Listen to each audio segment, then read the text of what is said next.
Ito yung breakdown ng pag-uusapan natin. 5 diskarte, tapos may bonus pa akong 3 ultimate tips sa dulo para sa inyo. So umpisahan na natin. Okay, unahin na natin diskarte number 1, maging freelancer. Ito, nako, isa sa pinakasikat na online jobs ngayon. Bakit? Kasi pwedeng-pwede mo itong gawin sa bahay lang. Ang kailangan mo lang yung skills na meron ka na ngayon. So ano ba tong virtual assistant o VA na to? Simple lang. Isipin mo, ikaw yung online secretary o assistant ng isang business owner. Pwede yung trabaho mo mag-manage ng emails nila, mag-set ng schedule sa calendar, o kaya mag-research ng mga simpleng bagay. Basically, ikaw yung aalalay sa kanila. Pero lahat yan, online. At ang tanong ng lahat, magkano ang kitaan? Tingnan nyo to kahit part-time lang at as in no experience, pwede kang kumita ng 12 hanggang 18,000 piso kada buwan. At syempre, habang tumatagal ka at gumagaling, tumataas din yan. Grabe, di ba? Ganyan kalaki ang potensyal dito. Kuya, paano magsimula? Ito na, 3 simpleng steps lang na pwede mong gawin mamaya. Una, gawa ka ng profile sa online jobs tool Doc.ph or Upwork. Libre lang yan. Pangalawa, gawa ka ng simpleng portfolio sa Canva. Libre din yan. Pangatlo, simulan mo nang hanapin at applyan yung mga entry-level na trabaho. Yun lang. So, para kanino ba ito? Perfect ito para sa mga estudyanteng kailangan ng extra allowance, para sa mga stay-at-home moms and dads na gustong maging productive, o kahit sino na may laptop o smartphone at internet. At syempre, para sa mga taong organized at masipag sa detalye. Kung ikaw yan, baka ito na yung para sa'yo. Okay, let's go to diskarte number 2. Mag-online tutor. Kung meron kang subject na gamay mo, or kung magaling ka lang talaga mag-English, well, pwedeng-pwede mo ng pagkakitaan yan. I-share mo lang yung alam mo. Magkano ang rate? Para sa mga nagsisimula, ang kitaan ay nasa 100 at 50 hanggang 300 piso kada oras. Isipin mo yon, 1 oras lang yan kumikita ka na habang nasa bahay ka lang. Not bad, di ba? At sobrang dali lang din magsimula. Ito, pumili ka lang ng platform. Pwedeng sa mga websites tulad ng Preply o sumali ka sa mga Facebook group ng mga naghahanap ng tutor. Tapos, i-ready mo lang yung simpleng headset mo at humanap ka ng tahimik na pwesto sa bahay. Lastly, mag-practice ka muna sa Zoom para confident ka na. Para kanino to? Perfect to sa mga teachers. Siyempre, sa mga college students, sa mga kababayan nating galing abroad na hasana sa English, at sa mga professionals na experts sa math, science o kahit anong subject. Kung pasok ka dyan, go na. Diskarte number 3. Para to sa mga mahiling magbenta-benta. Pagiging online reseller. Pero teka, ito yung version na hindi mo kailangan ng sariling produkto at lalong hindi mo kailangang mamuhunan sa stocks. Tingnan niyo to may 2 sikat na paraan dito. Yung isa, dropshipping. Yung isa naman, TikTok affiliate. Ang pinagkaiba, sa affiliate, which is yung mas madali, magpupromote ka lang ng produkto gamit ang link mo. Bawat may bibili sa link mo, may komisyon ka. Wala kang iisipin na stocks, na shipping, o customer service. Promote ka lang. At ang potential income, para sa mga masisipag mag-post at mag-promote, kayang-kaya kumita ng 10,000 piso o higit pa kada buwan. Sobrang laki ng potential ng e-commerce ngayon mga kadiskarte. O paano magsimula sa TikTok affiliates?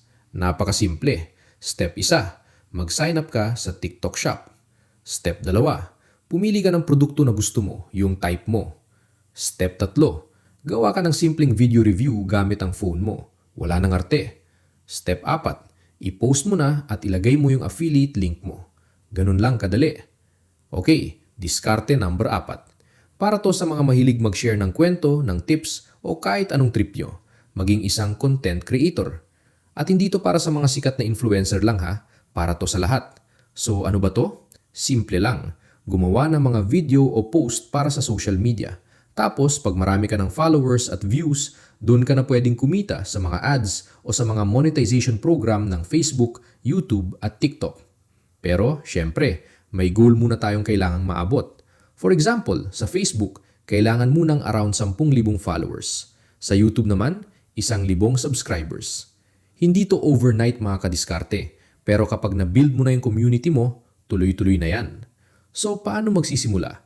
Ang sikreto dyan, Una, mag-focus ka muna sa isang platform.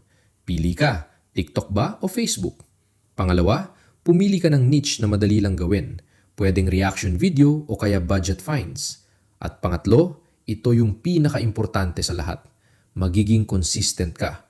Mag-post ka araw-araw.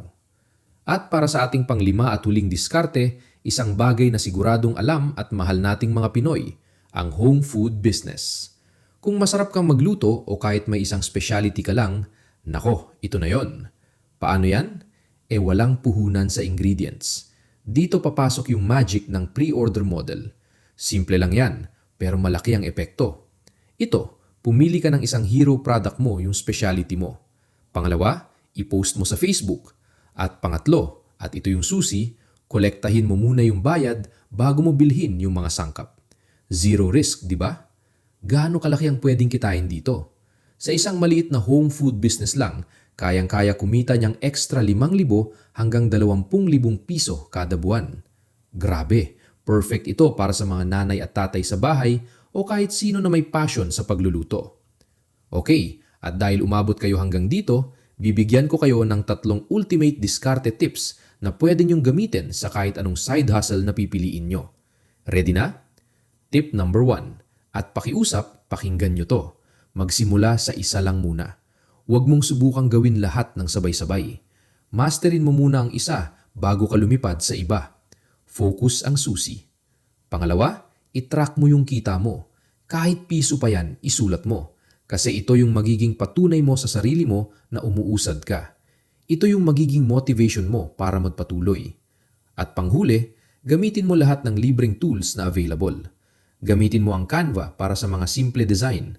Gamitin mo ang GCash para madaling makatanggap ng bayad. Gamitin mo ang Meta Business Suite para mag-schedule ng posts. Libre lang yan lahat, pero ang laking tulong sa diskarte mo. Tandaan nyo to mga kadiskarte, ang tunay at pinakamahalagang puhunan ay hindi yung perang wala tayo, kundi yung diskarte at sipag na meron tayo. Yan ang totoong kapital. So ayan, kumpleto na. Alin sa 5 diskarte na to ang pinaka-type mo? Yung pagiging VA ba? Online tutor? Reseller? Content creator? O baka naman yung home food business? I-comment mo naman sa baba. Gusto kong malaman kung ano ang trip nyo. At kung nakatulong itong usapan natin, pasubscribe na rin para sa mas marami pang diskarte tips. Hanggang sa susunod mga kadiskarte.